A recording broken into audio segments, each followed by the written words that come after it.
What's up, everyone? I know I'm late. I apologize. Like 2 minutes late. I'm Josh Butts. This is No Butts About It.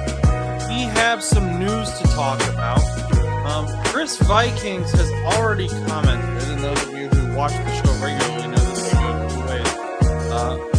To play the sounder, I have breaking news. I'll play it. I have some actual breaking news. See what he has to say. He's probably going to make a slight comment about the Bengals. So, please.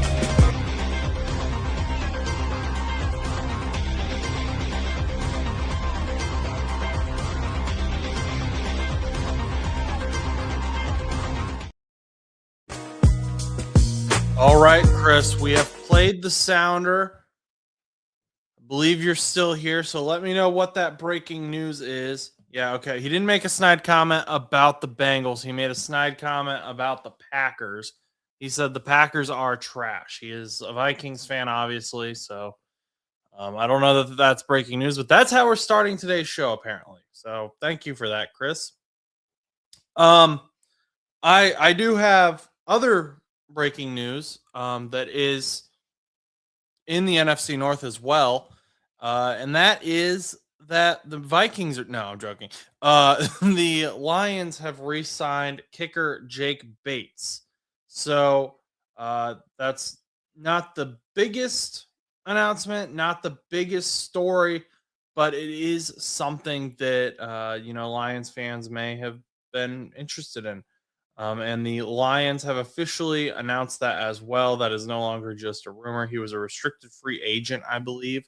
So, yep. Jake Bates is going back to Detroit. And Chris said also Minneapolis is trying to get the NFL draft for 2028. I did see that. I saw they put in a bid for that. I liked going to the draft. I went to the draft when it was in Cleveland because I lived where I went to school was about an hour or 2 hours away. And we drove up there, and it was a fun time. It was a great time, even though it was during COVID. There's a ton to do up there. You can make a whole day of it before the draft even starts at night. But it was a fun time. We went, saw Jamar Chase get drafted. A great experience. So Minneapolis, if you guys end up getting the draft, I recommend going. Pittsburgh, if you are able to, I recommend going and hanging out there. I'm not sure who has the draft in 2027, but it's a fun time. So good luck, Minneapolis, in getting the draft. And if you're able to get it, head on over there. Hopefully, maybe by that point, we'll be big enough where we get invited to the draft. I can meet some of you guys. That'd be fun. That'd be cool. But anyway, let's get into today's show. We have a few different topics. And now, admittedly, I am really tired. I have had a super busy week, haven't slept a whole lot, but I wasn't going to be able to live stream tomorrow. I wasn't confident about Friday, so I was like, we're just going to knock this out on Wednesday. We're all going to hang out. Let's talk about some football and maybe get some breaking news, some actual breaking news. But right now, let's start with the big story of the week, I would say, and that is Jaxon Smith-Njigba's new extension. And we know that they're also going to try to extend Devon Witherspoon. So we could see another big extension coming out of Seattle. We haven't seen that yet, but that is a possibility. Jaxon Smith-Njigba was signed to a 4-year, $168.6 million deal that makes him the highest paid wide receiver in NFL history. That averages out to $42.15 million per year and includes $120 million in guarantees. Now, something else to mention is Jaxon Smith-Njigba still has 2 more years left on his rookie deal. So he's still got, they can spread that out a little bit. Still got some averages that doesn't kick in for a few more years. So they kicked those hits down the line a little bit before they're going to see those big hits from all that money that they guaranteed. However, I do have some concerns about that contract, and I want to be very careful about how I put this because I don't want this to get clipped. So I don't know that I agree with this, but it's a similar sentiment, I would say. So Chris said JSN is a younger version of Cooper Kupp, not a top 5 wide receiver in the league. Um, I don't know.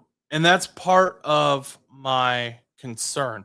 So I do think JSN is a very good receiver. I think he's a very talented receiver. I think he's a great route runner. Um, Obviously, he was a top wide receiver last year. He was the top wide receiver last year, one offensive player of the year. Um, but that being said, when Justin Jefferson, when Jamar Chase, when those guys received their deals to be these highest paid receivers, received these blockbuster deals, they had been top wide receivers going back and forth, um, you know, for multiple seasons. And I'm pretty sure, if I'm remembering how it all went down correctly, Jamar Chase had gotten the Triple Crown before his extension. I think it was the season before his extension, because I think that's part of why he was so expensive. But I don't know, and I would be nervous if I was the Seahawks to JSN has had one really, really good season. He's had one season where he led the NFL in receiving yards. He's had one season where, he really kind of stood out. In his rookie year, he didn't cross 1,000 yards. He had 4 touchdowns, which, okay, rookie year. 2024, he had a good season. Good, nothing. He had 6 touchdowns, 1,130 yards, nothing to scoff at.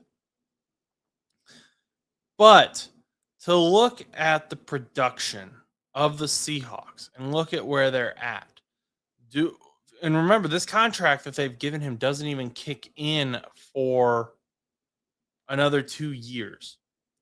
So do you think that JSN is going to continue to be a top level wide receiver in the NFL for that time frame? Do you think that he is going to be consistently competing with Jamar Chase, with Justin Jefferson, with AJ Brown, or whoever else you want to put into that conversation for those top spots? Do we know that for sure, that he can be that level of reliability? I don't know. I don't know that I believe that yet. I think he has the potential. Well, clearly he has the potential to, right? Let's see. What does Chris say? Jefferson and Chase get double or even triple teamed and still put up crazy numbers. Jefferson has had some awful quarterbacks. That's true. Fair point to Justin Jefferson. He has had not only pretty bad quarterbacks, he's had inconsistency at the quarterback position. Even if you want to somehow argue that he hasn't had awful quarterbacks, I think I would tend to disagree with that as well. But he's had inconsistency, that's huge when you're a receiver. Ooh, this might be a hot take. He won't break 1,200 yards in the next 3 seasons. And maybe he won't. He's still got Sam Darnold throwing to him. Hopefully they bring in some help for him. But also, if they bring in more help for him, then his targets drop, right? So he had 119 receptions for 1,107. What the heck just came out of my mouth? He had 119 receptions for 1,793 yards. By comparison, we'll just use Justin Jefferson because I don't really feel like being biased. Justin Jefferson in a down year had 84 receptions for 1,048 yards. And that was with J.J. McCarthy throwing at him and Carson Wentz and Max Brosmer. So clearly like some rough quarterbacks. 2024, he had 103 receptions for 1,533 yards. So Justin Jefferson, though, those numbers are lower, but Justin Jefferson, even in his rookie year, didn't have less than 1,000 yards. To be clear, he's never had less than 60 receptions in a season.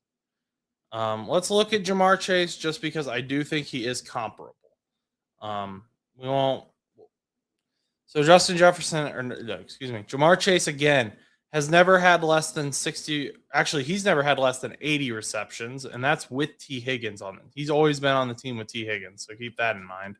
And then he has had 1,000 yards every season of his career as well. He had 1,400 yards his rookie year. Sophomore year, we saw a slump. He only had 1,046. I think there were some injuries there. Let's see how many games he played real quick. But he just, I feel like these are two very different types of receivers. Yeah, he only played 12 games in 2022, but there's a difference, right? There's a clear difference between what we've seen from Jaxon Smith-Njigba to this point and what we've seen with Jamar Chase and Justin Jefferson and these other high-paid wide receivers to this point. Now, yeah, that's what I thought. He did miss some games. It looks like he missed 5 that year. Chase also had a Hall of Fame quarterback his whole career. Yeah, I'm not arguing that Chase is better than Jefferson or anything like that right now. I'm showing the stats and how consistent he's been. We don't need to get into that. But I am framing that you said Joe Burrow is a Hall of Fame quarterback. Anyway, I just would be concerned that he's not going to keep up with that consistency. He's not going to put up those numbers. Now, to that same end, they did extend him early. They've extended him while he still has years left on his rookie deal, which is what we wanted the Bengals to do with Justin Jefferson or with Jamar Chase. I'm sure the Vikings wanted to do it with Justin Jefferson. And, there is a chance that even if he doesn't live up to this hype, this contract looks really good. This contract ends up, just aging really well. For example, the T. Higgins contract, you guys remember when T. Higgins got extended? Same year as Justin Jefferson, people were saying that was a crazy contract. They were saying, wow, this guy just got paid way too much. Bengals overpaid him. They're putting too much money into these two players. T. Higgins is making the same right now as Alec Pierce with his extension. He's making $1 million more in total value.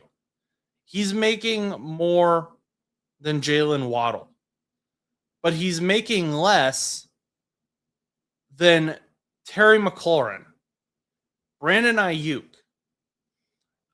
Garrett Wilson currently, DK Metcalf. So I think we could definitely argue that T is better than, or excuse me, these are in the wrong order. I don't know. I'm confused. Oh, these are the average per year. Okay. So yeah, he's making more average per year or less average per year than Terry McLaurin, Brandon Ayuk. The total values threw me off. AJ Brown, Garrett Wilson, DK Metcalf. He's making less than all those guys. I think you could argue that T. Higgins is better in his role. I think they're different types of receivers than Terry McLaurin.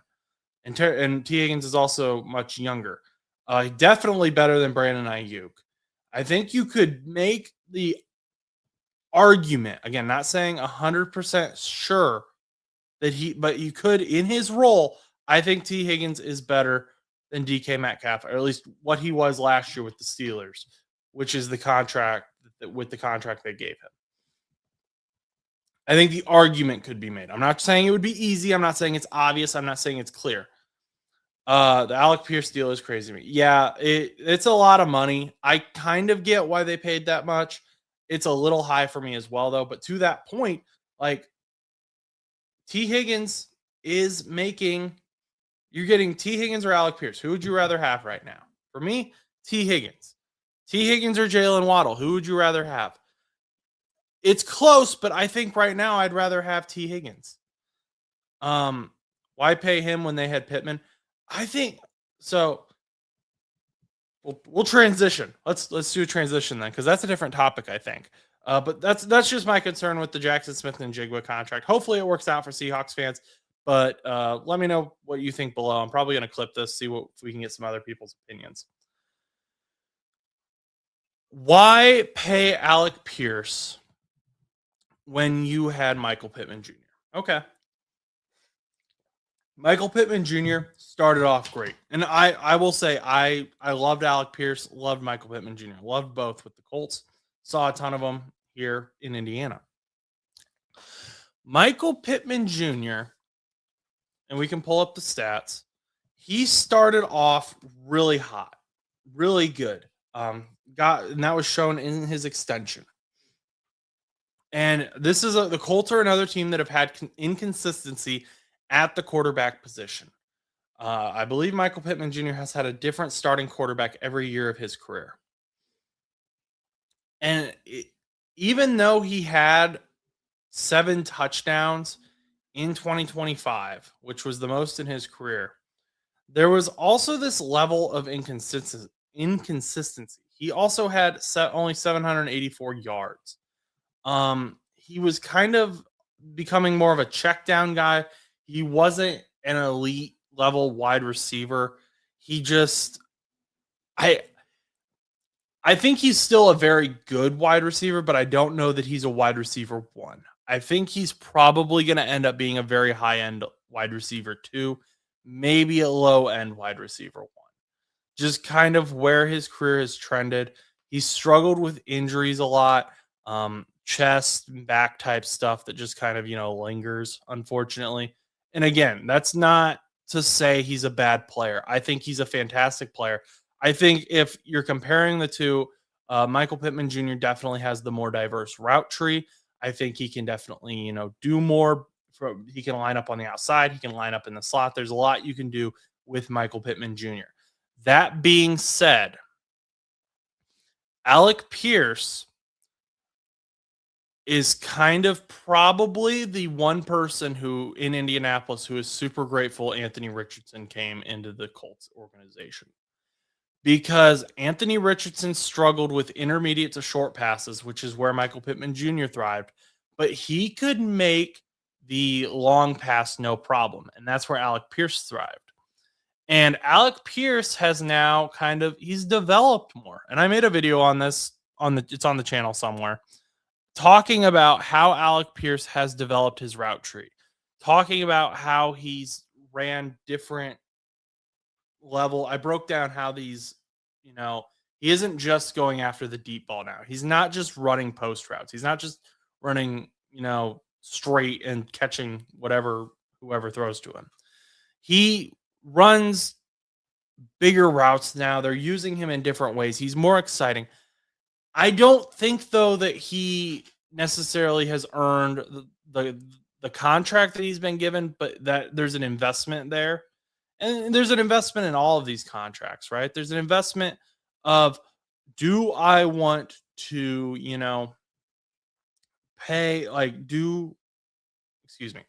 do I want to possibly lose this guy and watch him develop for someone else? Or do I think he can develop here and become a bigger part of our offense? And the Colts and Shane Steichen are saying they think he can develop here. They think they can use him more. They think they can use him in different ways. Unfortunately, that resulted in them trading Michael Pittman Jr. to the Colts, or to the Steelers. Yeah, I didn't like that, but I get it. I think Michael Pittman Jr. is more easily replaceable than Alec Pierce. And Alec Pierce has been more durable as well. So if you're paying a guy to be on the field and to, play football, I think Michael Pittman Jr. is the guy who you can replace in the draft easier. Wide receiver talent is getting insane. I mean, you can get guys. I mean, look at Amon-Ra St. Brown. He was like, what, a 4th round pick? You can get him. You can get guys like that. You can get like your Puka Nakuas. You can get wide receiver talent deep in the draft these days. and you can replace guys like that. But there's not been a ton of like super deep threat type guys who can consistently catch the deep ball and just gas it like Alec Pierce can. The only guy I can think of off the top of my head who maybe, and there may be others, I don't have every college memorized or anything like that, but the one guy that like kind of really reminds me of Alec Pierce that I've watched is Charlie Becker from IU. There's a lot of similarities there, and I could see him kind of being the next Alec Pierce when he eventually comes into the NFL. He's not in the draft this year. I think he's eligible next year. So it- I think you could have honestly gone either way though. At the end of the day, do you want the deep threat or do you want the more diverse route tree? And they went with the deep threat with a potential to diversify his route tree. And it could have also been like, we don't know how the Daniel Jones deal went down. We don't know if they went and asked Daniel, like, who do you want? Who would you rather have, Josh Downs and Alec Pierce, or would you rather have Josh Downs and Michael Pittman Jr.? And Daniel may have said Alec Pierce. That could have happened as well. Josh Downs is more similar to Michael Pittman Jr. than he is to Alec Pierce. And so they may have done that as well. And then you've got Tyler Warren in the receiving game too. He can be as a middle threat. They have more middle threat guys than they have deep threat guys. And they wanted to keep their deep threat guy who can also run other stuff and not keep their third middle guy, I guess, was kind of the thought in Indianapolis. And that was a whole, kind of amalgamation, very confusing thought process, I think. But I don't know. Let me know what you think. Would you have kept Alec Pierce and had the potential for a diversified route tree, or would you have kept Michael Pittman Jr.? I like I like the thought behind it. I think the number's a little high, but the Colts or the Patriots were going to throw everything at Alec Pierce if he did end up becoming a free agent. So I kind of get why they did what they did.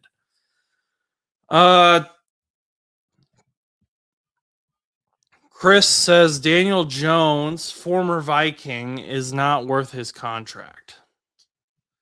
The Colts are taking some risks this year in their contract. With Alec Pierce, like we just talked about, and again with Daniel Jones. Apparently, $44 million of his contract is in a signing bonus. It's a 2-year, $88 million contract extension. Includes $60 million guaranteed, $44 million in a signing bonus, and an average value of $44 million as well. So that's kind of interesting. I'm wondering how that works out for the cap. But this is another one you got to take a risk on because someone was going to pay him. Somebody was going to pay Daniel Jones. And so his cap hits less than 20 million in 2026. 2027, it's 46 million.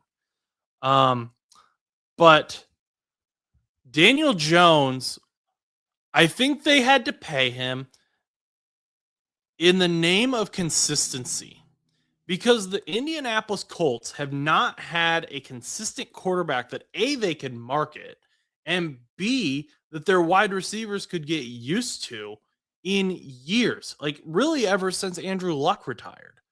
They have not had a consistent quarterback. They've had Jacoby Brissett. They've had Phillip Rivers twice. They've had Gardner Minshew. They had Anthony Richardson. There was just no bound. There's been no consistency. Chris said not coming off injury like Kirk Cousins did. And that's the bet. That's the gamble. Can Daniel Jones come back from injury? I will say, Achilles and ACL rehab has, changed a lot, even in just the last few years. It's changed a ton. And we've seen that with a bunch of players. We've seen players bounce back way quicker than what they would have just 5 years ago. But, Alec Pierce said, I don't want to sign with the Colts until I know who my quarterback is. And they had to be able to give him that answer very quickly. And so there were kind of a lot of factors that were interlocked working against the Colts this year. Um, and they had a really good season with Daniel Jones. They had also already invested a ton of draft capital into this team, right? They traded those first round picks for Sauce Gardner. So they'd kind of already said, we think we can win with Daniel Jones. But they're not going to, go out and say that and then be like, well, we think we can win with Daniel Jones, but we don't have Daniel Jones now, so that's in trouble. That's troublesome. And then if you don't have Daniel Jones, what do you do? Do you run out Riley Leonard? That was really the only guy they had under contract if they traded Anthony Richardson, who's currently seeking out a trade. Do you draft someone again? Not really a ton of people in this draft class that can, do you trade up, maybe hope to get Ty Simpson?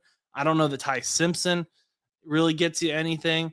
It just, I think that there was a gamble that Carly Ursay Gordon made as the team owner, and she needed Daniel Jones and Alec Pierce as part of that.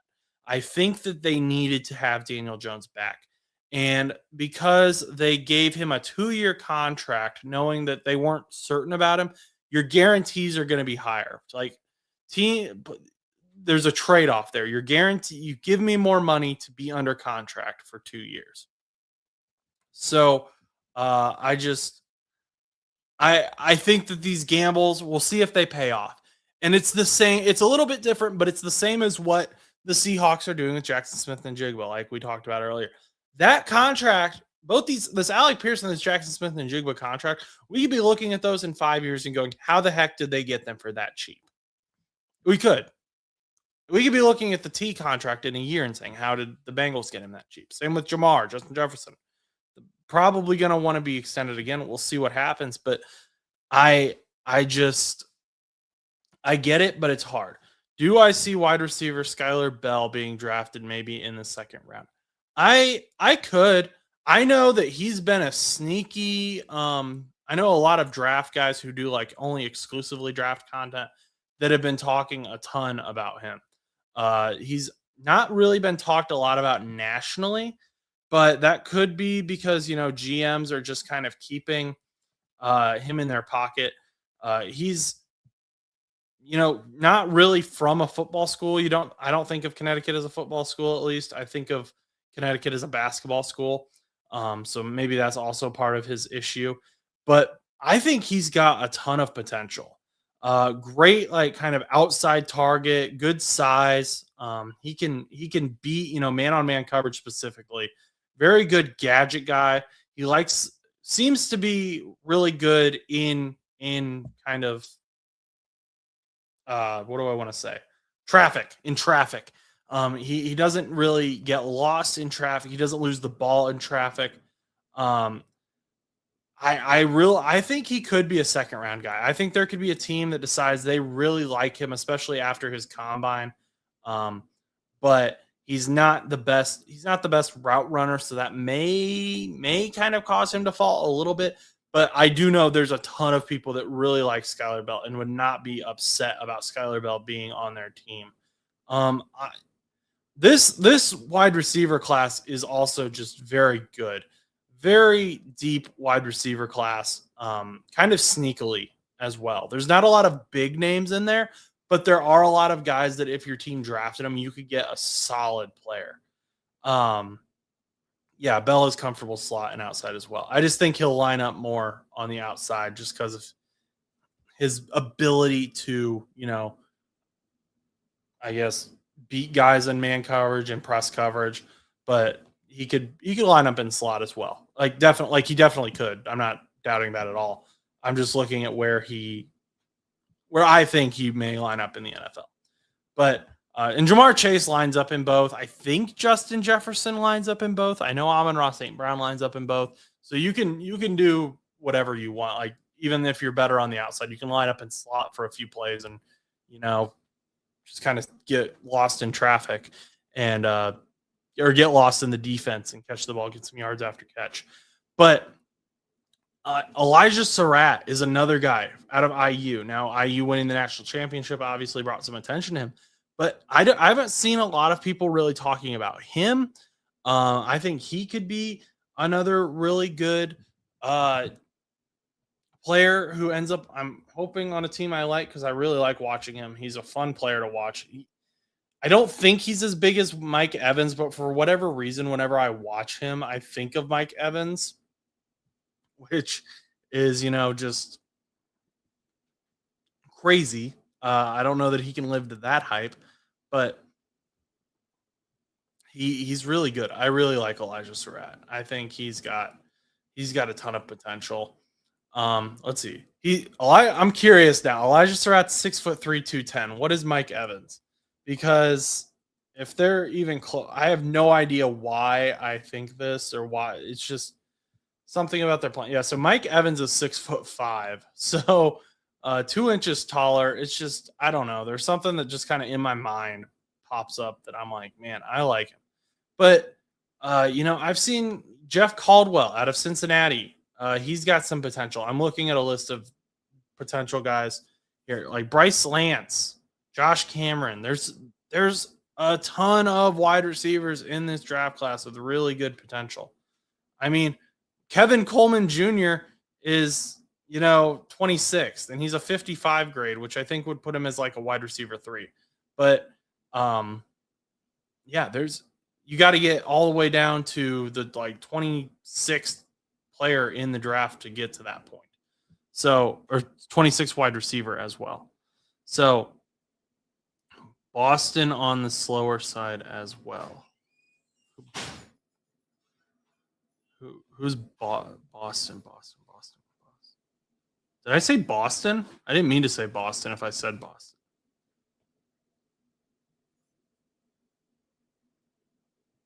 But Bryce Lance would be a nice third or fourth round. But exactly. Yeah, you can get these guys in the third or fourth round. You don't have to invest your day one, early day two picks in these guys. You can get a really good wide receiver in this draft for cheap. And like we just talked about with Jaxon Smith-Njigba, that just because a player at wide receiver is drafted, in that, fourth round, that fifth round, doesn't mean they're not going to be a high end player. They could be the next Puka Nacua. They could be the next Amon-Ra St. Brown. People are going to say, like, oh, I wonder how this guy slipped through our fingers. Puka, I believe, was injured for the combine and didn't run, and that was part of it.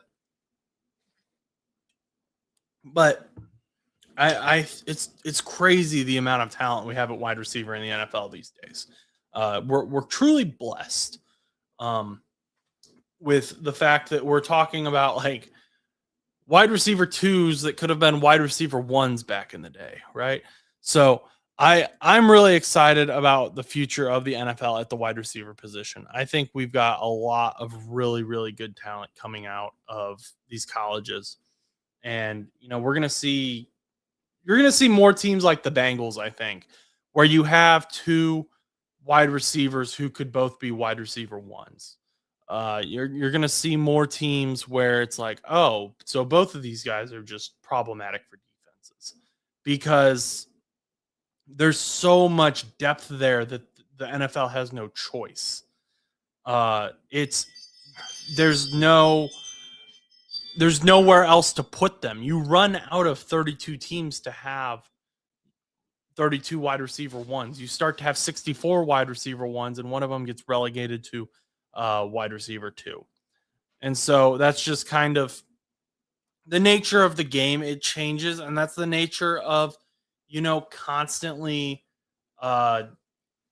moving towards a pass heavy game. Your wide receivers are going to get more targets. They're going to get more catches, hopefully. And so they're going to get more yards. And so it just kind of it's all connected, right? And I think we're going to see more of that. And we're going to see more athletic players just naturally as we get better understanding of the human body and how it moves and how it reacts and how it gets conditioned and stuff like that.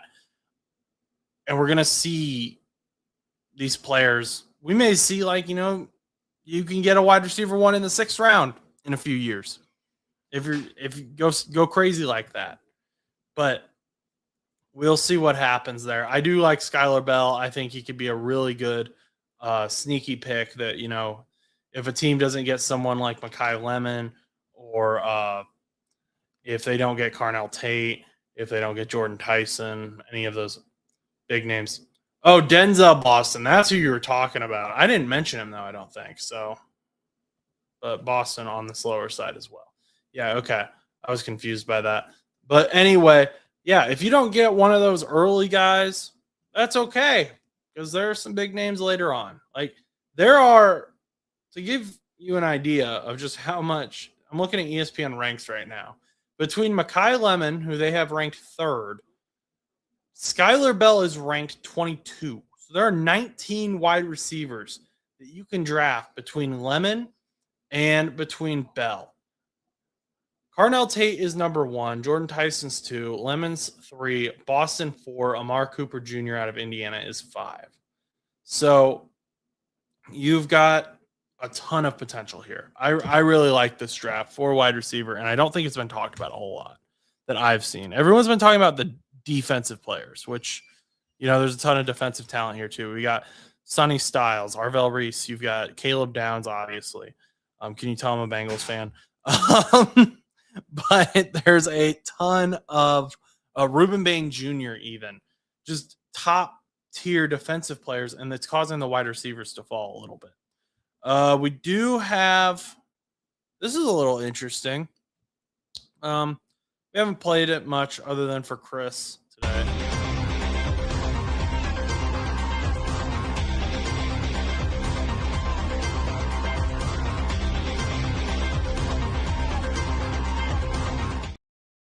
So I'll admit, while we don't have a signing, we do have some news. It's interesting, I believe. Najee Harris is visiting with multiple different teams. He visited with the Seahawks earlier today, which, if you'll remember, the Seahawks lost Kenneth Walker to the Chiefs in free agency. And they still have Zach Charbonnet, but Zach Charbonnet is also coming off of injury. But I think an even more intriguing pairing that we could see for Mr. Harris is the Las Vegas Raiders, who he's visiting with tomorrow. And so, he's recovering from that Achilles injury. He had that eye injury as well from the firework. But the Raiders do need some running back depth. So Ashton Gianti, quarterback, or they don't have a quarterback. Going to need to draft Fernando Mendoza. They got Aiden O'Connell. I think he's the only guy on their roster right now. But Ashton Gianti at running back. Then Dylan Lobb is their second. Getting Najee Harris in there, probably on a cheap deal due to the injury and just like lack of production that we've seen the last few years. I think that could be a good backfield. Gianti and Harris could be very exciting for Raiders fans, who the Raiders have done a ton in free agency this year. And they got Max Crosby back too. So like win-win, right? They got Quay Walker, Nakobe Dean, did a bunch on defense. They signed, who did they sign? Jalen Naylor at wide receiver. They could do more. They could get Fernando Mendoza. Then they could, go and get one of those wide receivers we were just talking about. Maybe they get Elijah Surratt. Maybe they combine. Maybe they get Fernando, one of his guys. They've got Brock Bowers, obviously. So there's a lot of potential there with the Raiders. And I really like Clint Kubiak. I think he will easily be able to kind of introduce the offense he wants to run with Fernando Mendoza and the Raiders' new bolstered offensive line with Tyler Linderbaum at center, Jackson Powers-Johnson at guard. Maybe you get some tackles somewhere in the draft. But what Clint Kubiak likes to do is, that Shanahan style. I made a video on this as well, somewhere on the channel. Got to promote it. He likes to, move his quarterback around. He likes to fake motions, use play action, get a lot of that going. He likes to shift his offensive line horizontally. And I think the guys he's brought in help achieve that. And I think you to be able to do that, you've got to have a really good run game. We know that Ashton Gianti can have that potential as well. So I could see them doing that. Fernando Mendoza is quietly mobile. He's sneaky mobile. He's not a guy, he's not like a Lamar Jackson or even like a Josh Allen where you think about his mobility consistently, but he can be. He can take off. And we saw that in the national championship. It became one of probably is going to go down as one of the more famous photos in college football history, at least in Indiana, of him diving across the goal line because that whole play was just broken and it was just crazy how it worked out. But I think Clint Kubiak can do a lot with Fernando Mendoza. And to have both Najee Harris and Ashton Gianti in the backfield, I think you're going to get a lot done. And yes, Alec M5377 says the word is Najee is back to running in his workouts. Yeah, I don't have my X pulled up here on my laptop. Otherwise, I'd show you this video that I'm watching. But he is running on the treadmill. Looks pretty good. Got some pretty good speed. Heads up. Good form. Maybe get the knees a little higher, but that may be some of that mobility he's working on. We're okay. We're okay there. He looks real good. He looks fast here. So Najee Harris is looking like he's coming back from recovery. So I think that we could see some interesting potential if the Raiders end up getting Najee Harris. So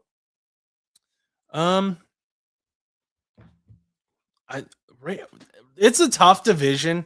Like you can never count the Chiefs out. You can never count the Chiefs out, as annoying as it is, and as I don't think they're that good, but you can't count them out. The Chargers are going to be good if the O-line issues and the health of the O-line is going to be an issue again. The Broncos are going to be. I don't like the Broncos. I don't like Sean Payton, really, personally. As I'm sure maybe he's a nice guy. I don't know. But I just don't like his coaching style, I guess. I'd love, Sean Payton's one of those guys where, you see a side of him on TV and that's the side that I don't really like, but I'd be interested to sit down and talk with him.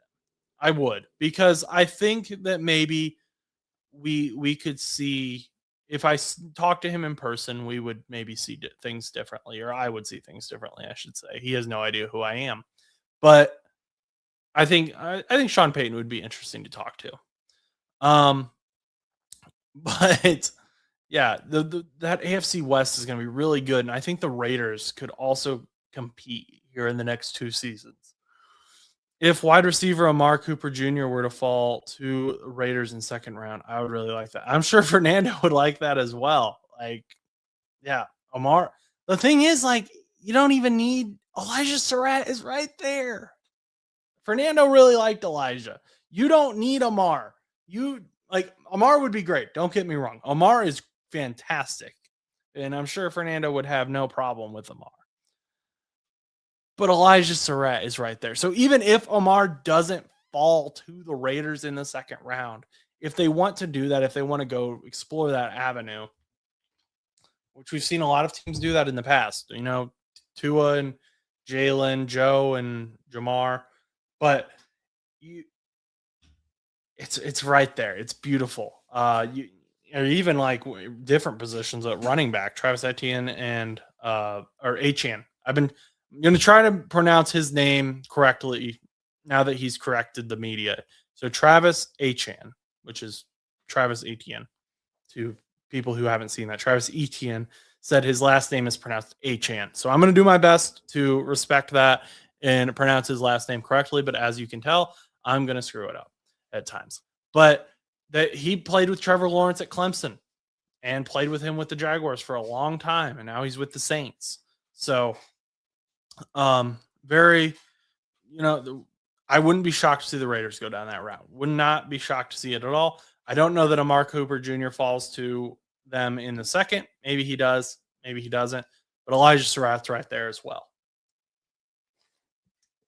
So ton of stuff you can do if you are the Raiders. And this is what I've been talking. So we got about 15 minutes here. And we're going to probably end on me going on a rant. So the Cincinnati Bengals, if you missed it, re-signed Joe Flacco to a 1-year contract, $6 million with $3 million in incentives. Now, I get the frustration with not the Bengals saying the Bengals didn't go all in free agency. I would have loved for them to sign a linebacker too. You know, if you sign the positions where you have clear holes, although Al Golden seems to think Barrett Carter and Demetrius Knight Jr. are both starting caliber linebackers. He was a linebackers coach, so maybe he sees something the rest of us don't. But when you fill those clear holes, you can go BPA. You can go best player available in the draft.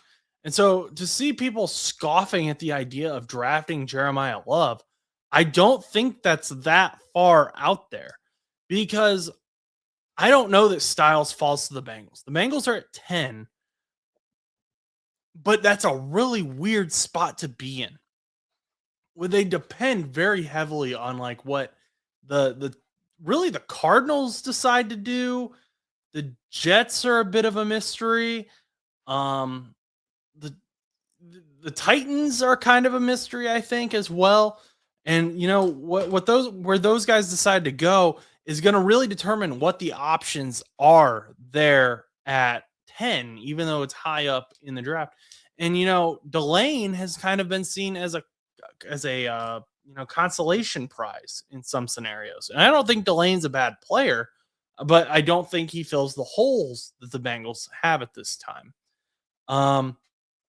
And so I wish they had gone more in free agency. I like the guys they signed. I like Brian Cook. I like Jonathan Allen. I love Boye Mafe now that I've looked into him more. I also love Brian Cook. But I get the frustration. But when the Bengals announced that they were re-signing Joe Flacco, there were people that were like legitimately upset about that. And I have no idea why. It's a $6 million deal. That is a really good deal for a quarterback for a backup quarterback of Joe Flacco's potential.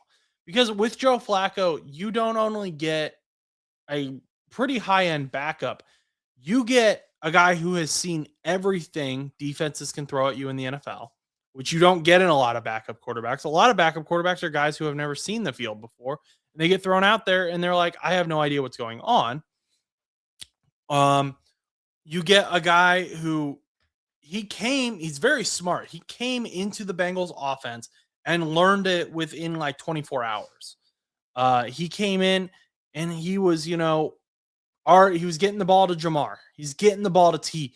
Jamar had a great game with him in Pittsburgh. You've got the wide receivers like him. They know him. And he just, he's a great leader, which you don't always get in backup quarterbacks. Usually when you have a backup quarterback, it's a guy who you kind of have to default to someone else like Jamar. Jamar would have to take up the leadership. But with Joe Flacco, if Joe Burrow goes down, you have Flacco as a leader still. And I think we have to be honest with ourselves. Joe Burrow has had an injury history. He has had issues. I do think the O-line is immensely improved. But even if Joe tweaks something and he goes down for 1 or 2 games, in the AFC North, those 1 or 2 games can mean everything. The Steelers and the Ravens were tight last year. They were like 1 game or 2 games apart. The Bengals should have been up there, and the reason they weren't was not because of Joe Flacco. It was because of the defense. And to that, you may say, oh, we'll give the defense the money then. Invest in the defense. Yes, I agree, and they still have money to invest in the defense. I think they probably have about 12 million. They have 22 million in cap space. I'm going to dedicate about 10 or 11 million to the draft picks. And then you've got about 12 million to mess with there. So you can sign a linebacker. You can probably sign Bobby Okereke. You can sign Bobby Wagner. You can sign there's guys there that you can sign in free agency at linebacker. But let's say you do sign that guy and then Joe Burrow goes down for 2 games. And who are you running out there? Right now it's Josh Johnson. Would you rather have Josh Johnson out there for 2 games or would you rather have Joe Flacco out there for 2 games? I know my answer. And I think Josh Johnson would say, yeah, Joe Flacco has been better. He has the better career. He's been like, he's a Super Bowl MVP. You know, and the other thing is, let's say the Bengals, something else we've talked about here before. Let's say the Bengals do end up in the later rounds drafting a quarterback, a young quarterback, um, someone like Green or just maybe even Kubiak, who or Klubnik, not Kubiak, uh, who, you know, maybe it doesn't have starter potential, but has high end backup potential. Then we know that Flacco wants to be a starter. We know that that's his goal. He even said in his press conference after the extension was announced, like, I'm going to show these teams that they made a mistake. I can still be a starter in this league. Well, someone's going to get injured. Like, it sucks. It's a reality of the game, though. There's going to be a quarterback somewhere that gets injured.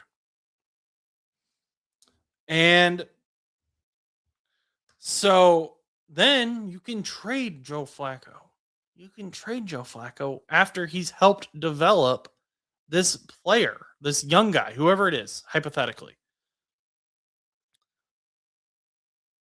You can trade him and get him his wish of being a starter. And then you're not the bad guy. The Bengals aren't the bad guy in that situation, and they get draft picks. I just think, you know, I don't think it's a bad signing. Chris said you're being optimistic. Joe Burrow only missing 2 games. I'm guessing he misses at least 4 games this year. I don't know. I get where that, like, I can't disagree with you there. I am optimistic about this O-line. It's the first time the O-line has been brought back all the same starters this year. Dalton Reisner coming back is huge. I think Dylan Fairchild's going to develop a ton as well. Lamarius Mims is going to develop more. I think that there is a lot here. You know, I don't think Reisner was out there when Joe got hurt. I'm pretty sure Mims wasn't out there when Joe got hurt this last season. Cody Ford was out there, I believe, at tackle, which is why depth is so important as well, which is another conversation entirely. But he resigned with the Bengals because I know you did that on purpose. He resigned with the Bengals because he knows he will start games for the Bengals. That's probably, looking at trends, you objectively, that's probably true, but hopefully we break that trend. But I think he's good to have. And if he has to start 4 games this year because Joe has a quad injury or something, fine. I think we can win with him. For those who don't know what I'm talking about, one of my pet peeves is when people don't put the hyphen in between re and signed. And Chris Vikings put resigned, because the reason it bothers me so much is resigned and re-signed are two like antithetical things. They're like the exact opposite, and you see it so often. We see, you know, the Bengals have resigned Joe Flacco. What does that even mean? They fired him voluntarily? I don't. Whatever. Yeah, Chris, I know you did that on purpose. Bengals draft Ty Simpson in the first round. If they do that, I will quit watching football. This podcast will no longer exist. We'll no longer be meeting on Wednesdays, and I will probably just be crying. But yeah, that's my thoughts on that. The only thing that would be worse is if they drafted Carson Beck in the first round. I don't want them to draft Carson Beck at all. But yeah. You're welcome. And now he's done YOUR for you're welcome. Chris Vikings, everybody. One of our most loyal viewers, so I can't get too mad at him. I do appreciate him for that, but he's also an instigator. And if he starts instigating you in the comments, know that he does it to me as well. So, yeah. But I think that's about where we're going to wrap up. I think we covered all of the big news stories. There's not a ton to discuss. this week, unfortunately. Hoping to get Stan and Chuss on here soon. Sometimes they've both just been so busy. It's crazy. The world is just big go go go all the time. Hoping to get them back on here soon. I miss them. I like talking to you guys, but I like I like talking to them as well. Um, Link in the description to support the show. You can buy a sticker, you can buy a shirt, you can buy a hat. You can buy, we got these everybody loves an underdog Piper's Pick stickers. But you can support the show. I know they're a little bit expensive, and I know times are tough for a lot of people. I'm not making a ton of profit. I think I'm making like $1 on each thing. A lot of it's for the marketing. Some of the stuff I'm not making a profit at all. But I appreciate every single one of you who support the show with views. It really does help us a ton because watch hours are so big with the YouTube algorithm. So thank you so much. Please share the channel. If you haven't gone and watched my interview with Julia and Nina from the Cincinnati Bengals, check that out as well. That's a really good interview. I really enjoyed doing that interview, and I don't think enough people have watched it because I think it shows a side of the sport that we don't always think about and is exciting. And it was just a really fun conversation. So make sure you check that out. That's on YouTube and on Spotify and anywhere you listen to podcasts. So check that out. Really fun. If you haven't subscribed yet, make sure you do that so you don't miss any of the NFL news I post, whether it be in the community tab, shorts, videos. Comment. Let me know what you think of the NFL. What do you want to see? And until next time, go do something nice for someone.